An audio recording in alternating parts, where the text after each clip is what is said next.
जनतेचे प्रश्न सोडविण्यासाठी शिवसेनेचा लोकदरबार आता पालघरमध्ये। हे लोकदरबार बुधवार दिनांक 9 एप्रिल रोजी दुपारी 3 ते सायंकाळी 5 वाजेपर्यंत असणार आहे।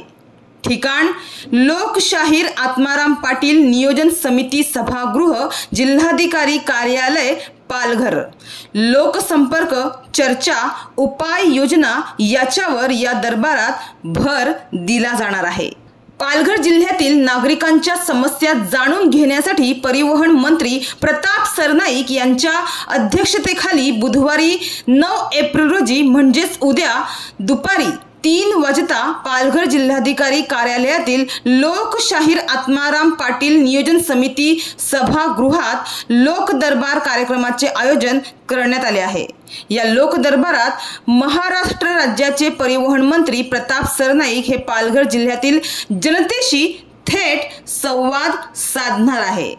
तर यासाठी पालघर जिल्ह्यातील सर्व कार्यालय प्रमुख या लोकदरबारात उपस्थित राहणार आहेत। पालघर जिल्ह्यातील लोकदरबार कार्यक्रमासाठी दुपारी 1 वाजेपासून नागरिकांना टोकन क्रमांक देण्यात येणार आहे। तरी जास्तीत जास्त नागरिकांनी या लोकदरबारास उपस्थित राहावे असे आवाहन जिल्हाधिकारी डॉक्टर इंदुराणी जाखर यांनी केले आहे। दरम्यान पालघर जिल्हा मुख्यालय लगत परिवहन विभागाच्या जिल्हास्तरीय कार्यालयासाठी जागा मंजूर झाली असून पालघर येथे परिवहन कार्यालय सुरू करण्याबाबतचा प्रश्न या लोकदरबारात निकाली काढू असा विश्वास शिवसेनेचे जिल्हाप्रमुख कुंदन संखे यांनी माध्यमांशी बोलताना सांगितले।